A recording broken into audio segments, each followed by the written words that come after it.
Trataremos de desvelar los secretos de uno de los hallazgos arqueológicos más extraños de la historia. Cabezas gigantes talladas hace 3000 años, en los albores de la civilización en Mesoamérica. ¿Cómo pudo una cultura de la Edad de Piedra crear monumentos de semejante tamaño? ¿Y quién era ese pueblo que los arqueólogos conocen como los Olmecas? Para averiguarlo examinaré la ladera de un antiguo volcán. Es oro negro, ¿eh? Y buscaré pistas en una burbujeante fosa de alquitrán. Levantaré cantos rodados de 20 toneladas. No he matado a nadie ni destrozado nada. E investigaré el misterio de un pueblo primitivo que intentó lo imposible y lo logró. Buscamos la verdad. Y haremos lo que haga falta para encontrarla.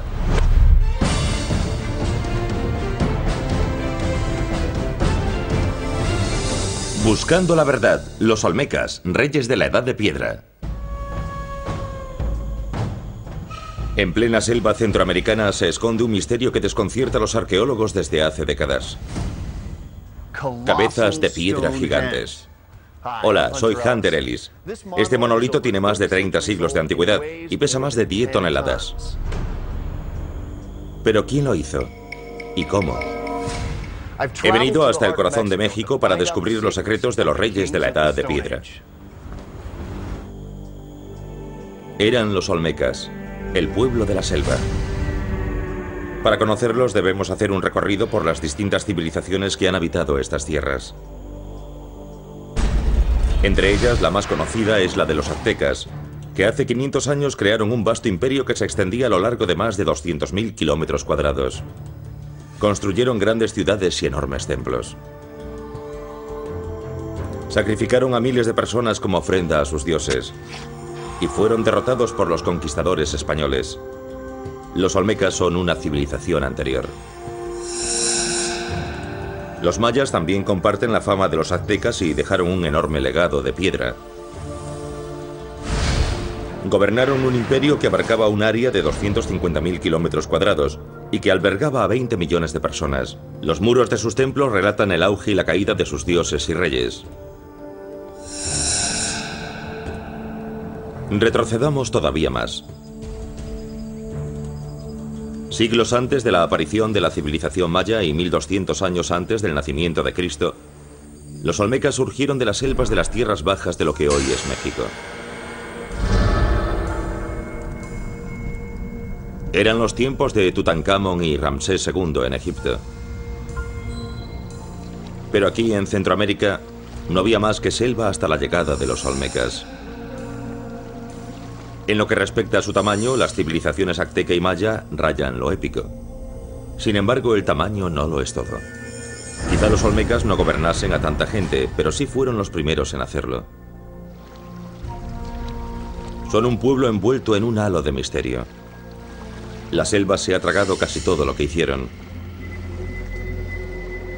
De hecho, nadie sabía de su existencia hasta que aparecieron las primeras cabezas gigantes. Las cabezas colosales. Extrañas y carentes de cuerpo. Hasta ahora se han encontrado 17. El Museo Antropológico de Jalapa, México, alberga 6 cabezas colosales, lo que la convierte en la mayor colección del mundo. Según Roberto Luna Gómez, conservador del museo, estas cabezas son el mayor misterio del edificio. Hola, Hunter. Hola, don Roberto, ¿cómo está? Buen día. Gracias. Teniendo en cuenta el tiempo que ha pasado desde entonces, ¿cómo crearon estas cabezas? ¿De qué herramientas disponían? No tenían herramientas de metal. Todo es fruto de los golpes de la piedra. Todo era piedra contra piedra, roca contra roca. Cada rostro y cada casco... Roberto afirma que los rasgos fueron tallados laboriosamente a base de golpes. Pero, ¿quién era esta gente? ¿Y cuál era el significado de estas enormes cabezas? Como obras de arte, las cabezas son algo increíble. La más grande pesa más de 20 toneladas y tiene una altura de más de 3 metros. Cada una de las cabezas tiene un casco único y cada rostro es diferente. Severo, benévolo, poderoso. Como hallazgos arqueológicos resultan desconcertantes. Para descubrir algo más, me dirijo a la primera capital de los Olmecas, San Lorenzo. Hubo un tiempo en que esto era una selva pantanosa. Es el peor lugar posible para que los arqueólogos busquen los restos de una civilización antigua. Los huesos humanos, los tejidos, la madera, todo lo que no sea piedra o cerámica se pudre. No hay nada como una buena caminata por la selva con una humedad del 100%. El primer centro de población importante de Centroamérica se encontraba en la cumbre de esta cadena montañosa. Los olmecas levantaron otras ciudades en la región, pero aquí fue donde empezó todo. Esto es San Lorenzo, considerada por algunos la primera ciudad de Centroamérica. Sí, yo también estoy intentando encontrarla. Aquí resulta complicado encontrar los restos de una civilización. Al contrario de lo que sucede con las ruinas mayas o aztecas, los monumentos olmecas se han hundido en la blanda tierra de la selva. Hace 3200 años, esta cadena estaba rodeada de densas selvas, ciénagas y ríos. Hoy sigue pareciendo un lugar poco prometedor para crear la primera civilización de Centroamérica. Pero que no se os ocurra decirle algo así a la doctora Ann Cyphers. Lleva más de 20 años realizando excavaciones en San Lorenzo y siente un gran respeto por los olmecas. Estás contemplando un emplazamiento de unos 18 kilómetros cuadrados. ¿De cuántas personas estamos hablando? Quiero decir, se trata de una meseta enorme. En el mismo San Lorenzo probablemente vivían unas 5.500 personas. Y hay que tener en cuenta que en todos los proyectos realizados en los últimos 50 o 60 años, solo hemos excavado el 1% de la superficie. Entonces podríamos estar rodeados de cabezas gigantes. Podría haber cosas increíbles, pero al tener que cavar en el lodo para averiguarlo, tardaré algún tiempo en saberlo. Hasta ahora en San Lorenzo se han hallado 10 cabezas monolíticas, aunque no fue fácil dar con ellas. Las primeras cabezas fueron desenterradas en el siglo XIX. Su descubrimiento fue acogido con asombro. Se encontraban a gran profundidad bajo la tierra y jamás se había visto nada semejante. Todo el mundo se quedó perplejo y se hicieron muchas especulaciones. ¿Por qué eran tan diferentes? ¿Las habían tallado colonizadores provenientes de África? ¿Eran obra de supervivientes de la Atlántida? En la década de 1940 los arqueólogos se habían repuesto de la sorpresa inicial y comenzaron a considerarlas obras de arte indígena y a llamar a los olmecas de San Lorenzo la cultura madre de Centroamérica. Ann Cyphers conoce la historia mejor que nadie. Aquí hacia el este hay algo muy interesante. ¿Ah, sí? Por desgracia, eso tan interesante ya no se encuentra aquí. Es un agujero enorme. Sí, contenía algo colosal. Imagino que te refieres a una cabeza colosal. Has acertado. ¿Qué cabeza gigante proviene de este lugar? La cabeza número 8 fue extraída aquí. ¿Esa tan bonita que está en la entrada del museo, el de Jalapa? Es la primera cabeza que se ve al entrar en el museo. Increíble. Proviene de ahí. Vaya. Lo que resulta todavía más fascinante sobre el lugar es que la cabeza había sido enterrada intencionadamente en una plataforma de tierra. En otras palabras, la habían escondido. Estaba oculta a la vista. La colocaron en el suelo y construyeron la plataforma sobre ella. Estaba completamente revestida de lodo, así que nadie la podía ver. Era una especie de monumento funerario. Exactamente, algo con un gran valor simbólico. Y curiosamente está al este, el lugar por donde sale el sol. El lugar de los ancestros, quizás. Curiosamente no fue el paso del tiempo el que ocultó esta escultura colosal, sino que fue enterrada deliberada y ceremoniosamente. Todas las otras cabezas muestran signos de erosión. Pero esta no. Es única. Un misterio olmeca excepcional. A pesar de que puedan irse descubriendo sus monumentos gigantes, la vida cotidiana de este pueblo sigue siendo un misterio. Un misterio que el arqueólogo Carl Wendt pretende resolver. Estudia los materiales que los olmecas tenían a mano y el modo en que los empleaban. Afirma que los olmecas tenían un recurso propio que debo ver con mis propios ojos. Bueno, ¿y qué necesitamos? Necesitamos cubos. ¿Vale? Palas. Parece tener en mente algo bastante sucio. Y eso es todo. ¿Ya tienes tus botas? ¿Botas? ¿Cómo es que solo hay un par? ¿Son para el novato? Sí. Tengo la sensación de que voy a ensuciarme. Nos adentramos en un campo cercano. Cuando los olmecas venían hasta aquí no cruzaban tierras de labranza, sino selva. Lo que quiera que hubiese aquí debía de ser valioso. Y lo sigue siendo. Mira eso, vaya. Es un lago de alquitrán. Es increíble. Es oro negro, ¿eh? Sí, oro negro. Se puede ver cómo burbujea en la superficie, es estupendo. Más o menos es crudo, es el tipo de material que sale del suelo. Avanza un poco. Es como el hielo, ¿no? Va a resquebrajarse en cualquier momento. No, pero ten cuidado de todas formas, no tropieces. Me he dejado la cuerda en el coche. ¿Es inflamable? Sí, pero he descubierto en mis experimentos que tiene que alcanzar una temperatura bastante elevada para empezar a arder. Entonces, de momento, estamos a salvo. Estamos a salvo, pero si encendieses una hoguera y le arrojases esto, ardería. Cal dice que toda la región en torno al emplazamiento olmeca de San Lorenzo está llena de filtraciones como esta. Nos encontramos en el corazón de los yacimientos petrolíferos de México. Aquí el crudo brota a la superficie y cuaja. Coge una muestra del agua y deja caer un poco. Eso es. Vaya, este lodo es una preciosidad. Mira las gotas de agua que se forman delante. ¿De qué forma usaban esto? Bueno, sabemos que lo usaban en decoración, por ejemplo, en estatuillas y cosas por el estilo, como pintura. Sabemos también que lo empleaban como adhesivo. Era un material que servía para muchas cosas distintas, tal y como sucede actualmente. Es un pegamento, es también... Sería su cinta aislante. Era su cinta aislante, sí. Valía para casi todo. Justo. Resulta que el asfalto se ha usado durante milenios, sobre todo aquí en Centroamérica. Para Carl, los fragmentos de asfalto que se encuentran lejos de San Lorenzo tienen un valor incalculable.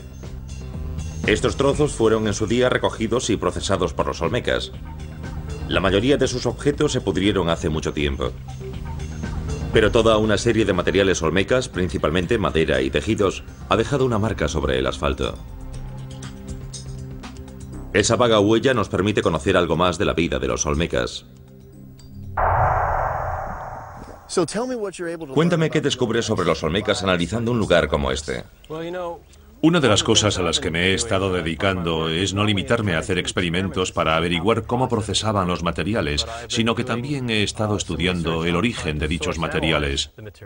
Dicho de otro modo, he podido seguir el rastro de los distintos objetos hallados en las excavaciones de los objetos de asfalto hasta las zonas concretas de donde proviene dicho material.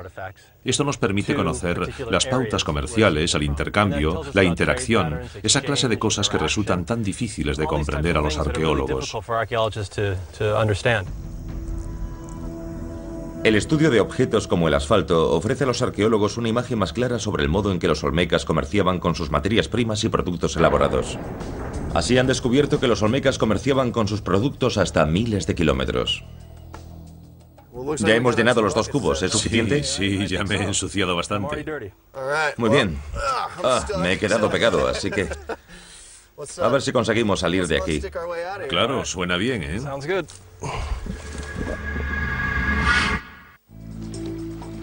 Los olmecas eran una civilización con grandes ideas.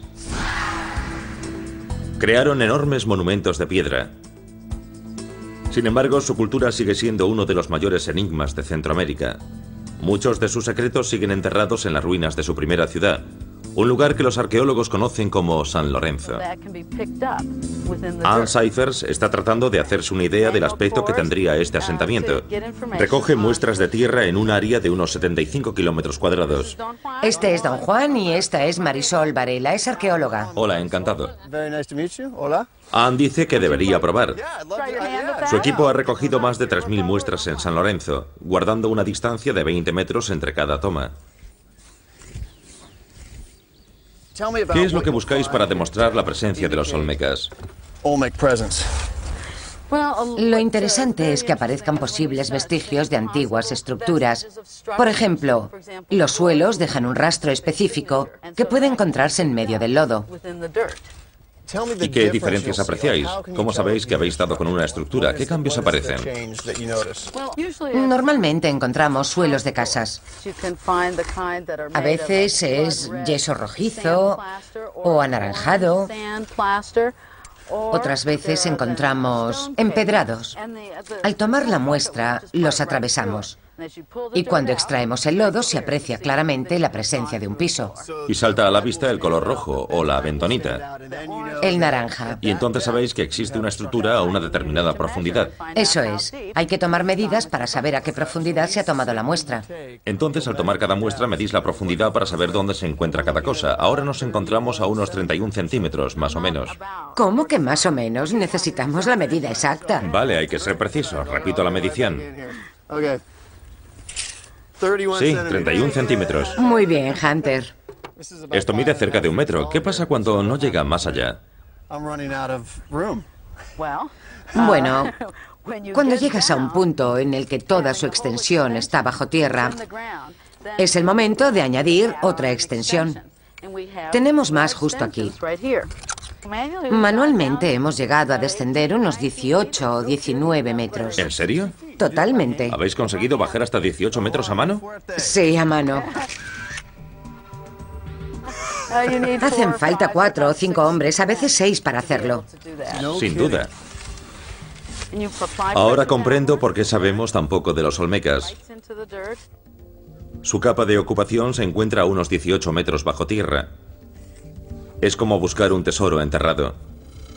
Se trata de un asentamiento olmeca, por lo que el tesoro que estamos buscando no está formado por oro o joyas, sino por piedras. Y estas son casi tan difíciles de encontrar. De hecho, el lugar más cercano en el que los olmecas podrían obtener piedras para sus cabezas gigantes se encuentra muy lejos de aquí, en un lugar conocido como la Sierra de los Tuxtla. Los Tuxtla son un grupo de volcanes situado en la zona sur de Veracruz. Se encuentran al menos a 65 kilómetros de San Lorenzo. Aquí arriba hay piedras descomunales por todas partes. Muchas de ellas son bombas de lava arrojadas durante una erupción volcánica.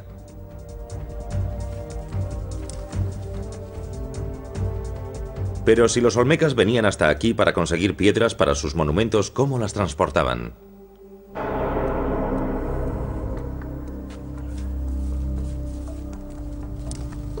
A los olmecas no les valía cualquier tipo de piedra para tallar sus colosales monumentos. Empleaban basalto de gran dureza. Me han dicho que hay pruebas de la existencia en esta zona de un taller olmeca. Voy a reunirme con el doctor en arqueología Richard Dill para averiguar por qué los olmecas eligieron un medio que exigía tanto trabajo. Vaya. ¿Te gusta? Me alegro de verte. No quiero darte con el machete, ¿eh? Vale, gracias. Estas 2 piedras labradas toscamente revelan horas de trabajo. Es basalto vesicular y proviene del cerro Cintepec, que se encuentra justo a nuestra espalda. ¿Hay en alguna parte una cabeza tallada? No, estoy sentado sobre lo que probablemente era la parte superior y los laterales ya estaban bastante pulidos. Y también este saliente, ¿ves? Me preguntaba qué sería eso. Pues no lo sabemos. Sospecho que lo dejaron intencionadamente en esta fase del trabajo para que resultase más sencillo moverla. Podría ser una especie de amarre o... ¿Algo de donde agarrar o amarrar alguna cosa? Exacto, sí, sí. No hay que olvidar que esta piedra se encontraba en plena fabricación. Eso parece bastante claro. No es que sea una preciosidad, porque no lo es, pero nos ayuda a comprender el proceso de fabricación. Los arqueólogos hallaron esta piedra dividida en 2. Sin embargo, al alinear las marcas de los escultores, comprobaron que la losa más pequeña descansaba sobre la base. ¿Por qué empleaban esta clase de piedra? ¿Por qué era tan especial esta piedra para los olmecas? Creo que se debía a la asociación de estas piedras con los volcanes. Surgen del fuego, y creo que por eso se relacionaban con el inframundo, con la morada de los dioses, situada bajo los volcanes. Así pues, este material, todos estos cantos esparcidos por el campo, eran el resultado de erupciones volcánicas, y creo que aquí había una ladera. Ahora mismo nos encontraríamos al pie de dicha ladera, y por eso las piedras permanecieron aquí, y los olmecas venían a buscar los tipos de piedras que querían usar. Richard me cuenta que es posible que un grupo de maestros escultores y aprendices trabajase durante semanas en una buena piedra, dándole su forma básica en el mismo lugar. Posteriormente la transportaban a San Lorenzo para rematarla. Parece que habían trabajado bastante en esta, pero algo los interrumpió. Parece obra de un aprendiz. Sí, es posible. ¿Está roto? Sí, es probable que dejase de ser aprendiz cuando lo rompió. Posiblemente se hiciese agricultor.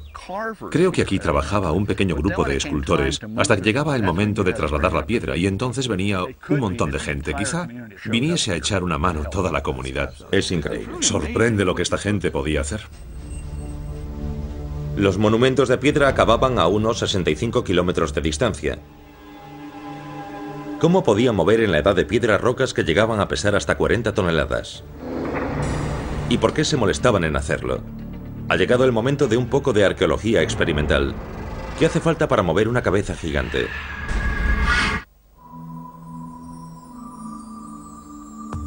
Antes de la aparición de los olmecas, los hombres de Centroamérica vivían en pequeños grupos. Sobrevivían gracias a la caza, la recolección y la agricultura a pequeña escala. Las poblaciones estaban alejadas entre sí, y no había líderes que tuviesen bajo su mando una gran cantidad de mano de obra. Entonces, en el 1200 a.C., los olmecas salieron de la selva y crearon el primer centro político de Centroamérica, una ciudad llena de poderosos monumentos. ¿Cuál fue la causa de dicha evolución? Es posible que nunca lo sepamos, pero nos dejaron algunas pistas de tamaño considerable. Y también pesadas. Tallarlas solo suponía la mitad del trabajo. ¿Cómo trasladaban estas enormes rocas hasta la capital que se encontraba en mitad de una ciénaga a 65 kilómetros? Hoy es pan comido. Basta con realizar una llamada telefónica. Vamos a coger una para hacernos una idea del tamaño del que estamos hablando. Esta parece una buena roca para hacer una cabeza gigante. Esta roca, por favor.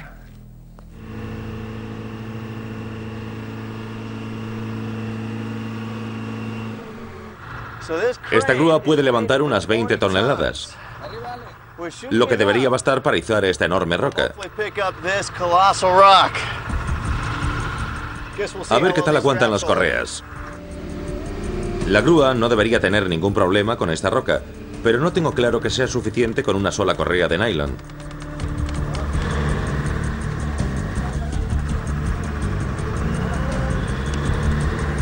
Lo ha logrado. Ahora solo nos queda decidir qué cabeza vamos a esculpir.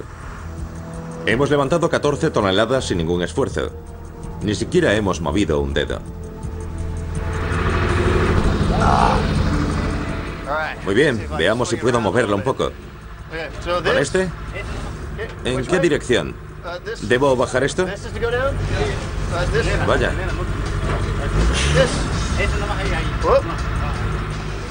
Nos está costando entendernos. Los olmecas no lo tenían tan fácil. El peso de esta roca está dentro de la media de las que movían ellos, pero algunas pesaban el doble.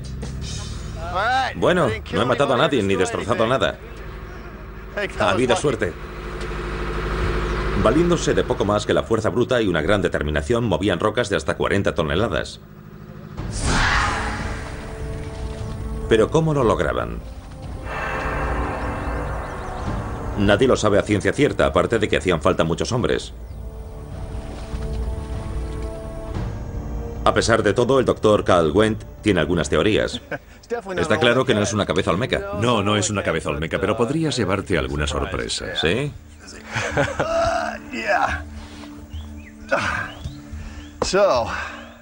¿Cuánto pesa cada una? Sobre media tonelada, más o menos. 500 kilos. ¿Y cuánto pesaban las cabezas olmecas más pequeñas? Mucho más, 7 u 8 toneladas. Entonces estamos hablando de un tamaño entre 14 y 20 veces superior, ¿no? Sí, sí. Vamos a ir poco a poco. Me gustaría empezar comprobando qué podemos hacer con esto los dos solos. Como quieras. Puede parecer una tontería, pero si te paras a pensarlo, ¿de qué herramientas disponían los olmecas? No tenían herramientas de metal, pero es posible que tuviesen cuerdas hechas con lianas o palancas de madera. Y una palanca puede mover el mundo. ¿Qué hacían otros pueblos? Es una buena pregunta, puesto que estudiamos lo que se hacía en otras culturas para tratar de saber cómo movían las piedras los olmecas. Otros pueblos empleaban una serie de mecanismos para reducir la fricción y facilitar el arrastre de las rocas.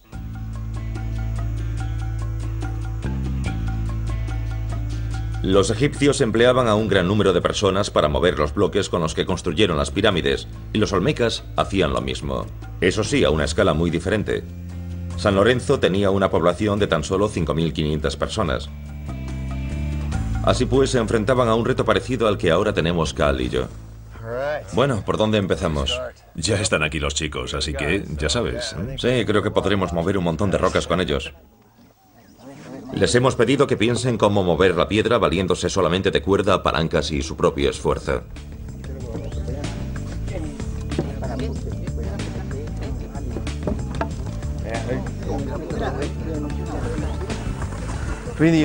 Es increíble la cantidad de gente que hace falta para mover estas pequeñas rocas. Sí. Me estoy imaginando a cientos de olmecas tratando de mover piedras 10 veces más grandes. Se han hecho cálculos al respecto, es decir, un hombre puede trasladar alrededor de 25 kilos si hablamos de distancias largas y 50 kilos si es un recorrido corto. Así es como hemos hecho algunos cálculos, ¿sabes? Extrapolando los datos individuales, los arqueólogos han calculado que harían falta más de 1000 hombres para arrastrar una piedra de 40 toneladas. Eso sería como 2 camiones de basura llenos. Es posible que el traslado se realizase en distintas fases y que se tardase más de un año en completarlo. 17. 17 tíos. Solo para mover esta piedra. Deslizándola. Los olmecas necesitarían el mismo número de personas para darles de comer, preparar refugios y despejar el camino. La están moviendo, aunque es bastante lento. Creo que deberíamos cambiar la estrategia y buscar algún tipo de trineo. Cal propone reducir la fricción en la medida de lo posible. Un trineo de madera facilitará el arrastre de la piedra. Se mueve con bastante suavidad. Sí, mucho mejor. Sí.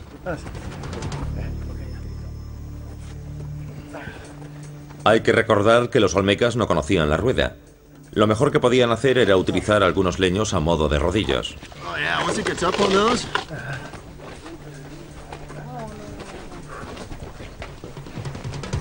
Comienzo a ser consciente de todos los obstáculos que los olmecas debían superar. Sin embargo, el gran invento de los olmecas fue su organización de la mano de obra. Incluso haciendo uso de todos los materiales que los olmecas tenían a su disposición, mover una piedra como esta en este entorno es una ardua tarea. Más difícil resulta saber qué hacían cuando ciénagas y ríos se cruzaban en su camino. En esta zona están por todas partes.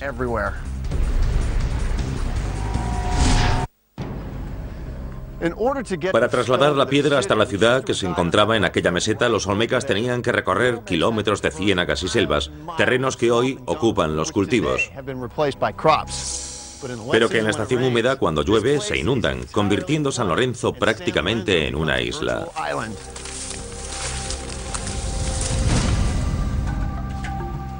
La población de San Lorenzo se alimentaba de lo que ofrecía este rico entorno. La construcción de grandes monumentos públicos solo fue posible gracias a la obtención de alimentos sobrantes, que hizo posible que otras personas se dedicaran a la artesanía. Todavía hoy un solo hombre armado de una red puede reunir grandes cantidades de comida. Quiero ver cómo.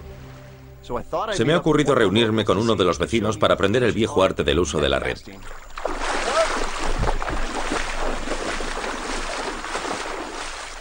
¿Me puedes enseñarme? ¿Me puedes enseñar? Esto va a ser interesante, hablo fatal su lengua. Los olmecas pescarían más o menos de la misma forma, pero me apuesto lo que sea a que lo hacían mucho mejor que yo. Esto es muy complicado, no sé qué va a salir de aquí.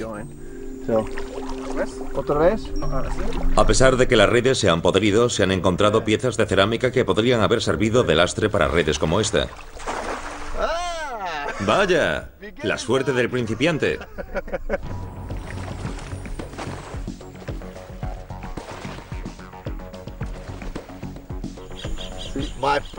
Mi primer pez. Mi primer... ¡Ah, dos! ¡Dos pescadores! ¡Yeah! Estas aguas eran una rica fuente de recursos para los olmecas, pero también limitaban su espacio vital.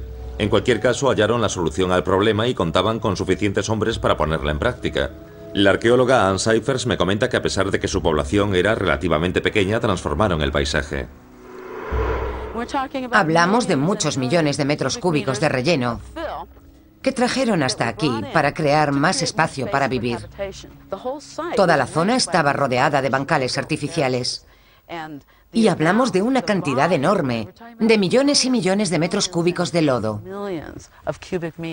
Trabajaron muchísimo para desarrollar este lugar. Sí, y esto nos indica, indirectamente, la cantidad de mano de obra de la que disponían. Es mucho trabajo y aunque estamos hablando de un proceso que llevaría siglos, hacen falta muchos hombres para realizarlo. Las masas constituían la mano de obra y había unos cuantos líderes que, digamos, delegaban. Sí, era necesario un liderazgo. Los primeros olmecas decidieron establecerse en terrenos elevados que les permitieran acceder con facilidad a las tierras fértiles. A medida que la población fue aumentando, fueron añadiendo bancales y expandiendo el terreno elevado hasta que la meseta ocupó más de 800.000 metros cuadrados. Llevaron a cabo proyectos de obras públicas a una escala jamás vista hasta entonces en Mesoamérica. Y para ello hacía falta que alguien asumiera el mando. ¿Quiénes eran sus líderes? Quizá las cabezas gigantes puedan aclarar el misterio. De hecho, los arqueólogos creen que no reflejan los rostros de los dioses, sino el aspecto de sus reyes. Recuerdo que Roberto me enseñó las extrañas marcas que tienen algunas de las cabezas. ¿Indican estas marcas que había algo antes de que se realizaran dichas cabezas? La respuesta se ha descubierto recientemente y añade una dimensión totalmente distinta a lo que sabemos de ellas. Esas formas recuerdan a las existentes en una gran escultura conocida como tribuna real o trono. Los arcos situados detrás de esta figura arrodillada forman profundos huecos exactamente iguales entre sí. Este descubrimiento indica que se le dio la vuelta a un trono real para tallar una cara en la parte superior. Entonces esta era la parte superior del antiguo trono. Quizá eso explica que la cara sea mucho más plana que las otras, ¿verdad? Exactamente. Es posible que la dificultad del transporte de las piedras empujase a los olmecas a reutilizarlas de forma sistemática, en una especie de reciclaje de la edad de piedra. Una de las hipótesis es que un nuevo líder crease su retrato sobre el trono de su predecesor. Otra es que tras la muerte de un líder se crease su retrato sobre el trono en el que había sido investido. No podemos saberlo. Lo que sí parece seguro es que estas enormes piedras eran símbolos importantes del poder de un gobernante y de su capacidad para dirigir a cientos de personas. Los olmecas tenían una gran habilidad para aprovechar todo lo que les rodeaba y contaban con la fuerza suficiente para mostrarse ambiciosos. Valiéndose de trineos o rodillos y de la fuerza bruta, transportaban sus enormes rocas desde las montañas. Al llegar a los ríos y las tierras húmedas, era necesario adoptar una táctica muy diferente. Voy a reunirme de nuevo con Carl Wendt para poner a prueba alguna de sus teorías al respecto. Hola, Carl, ¿cómo va eso? ¿Qué tal? Parece que todo el mundo está dando el callo. Estamos intentando descubrir cómo movían sus piedras los olmecas y seguimos sin saberlo. Es uno de nuestros principales problemas. Una de las ideas que se me han ocurrido es que es posible que las transportasen, al menos durante cierto periodo de tiempo, sobre el agua. ¿Me enseñas lo que estáis haciendo? Claro. Los olmecas debieron de ser grandes constructores de barcas. La vida en la región exigiría el manejo de una serie de buques para las labores de pesca y para el transporte. ¿Pero contaban con una barca capaz de transportar una roca de 40 toneladas? Carl no tiene ni idea del aspecto que tenían sus barcos, no queda ninguno. Pero lo que sí sabe es que disponían de un material que podría haberle resultado muy útil: asfalto natural. Hemos encontrado objetos de asfalto en las excavaciones, especialmente en las zonas cercanas a los ríos, en las que hay mucho asfalto. Creo que uno de sus usos más importantes era el de sellar embarcaciones. O sea que sirve para impermeabilizar los botes. Justamente. Explícame el proceso. Vamos a echar asfalto en una olla y lo coceremos un tiempo para que se evaporen sus componentes más volátiles. Después, pasados unos 20 minutos más o menos, añadiremos unos cuantos aditivos y ya está. ¿Así es como lo hacían los olmecas? Pues sí. En nuestras excavaciones hemos hallado ollas con residuos de asfalto en su interior y con goterones en la parte externa, lo que nos indica que lo calentaban en ollas, lo procesaban y después lo vertían. Muy bien. Lo mismo que vamos a hacer nosotros. Pues nada, a cocinar. Vamos. La receta es más complicada de lo que podría parecer. Cal dice que ha tirado cientos de remesas demasiado líquidas, pegajosas o quebradizas.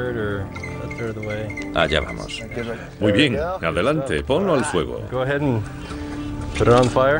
¿Cuánto tiempo hay que calentarlo? Lo tendremos al fuego unos 20 minutos aproximadamente. Después podemos sacar un poco para ver qué tal va, cómo está cambiando.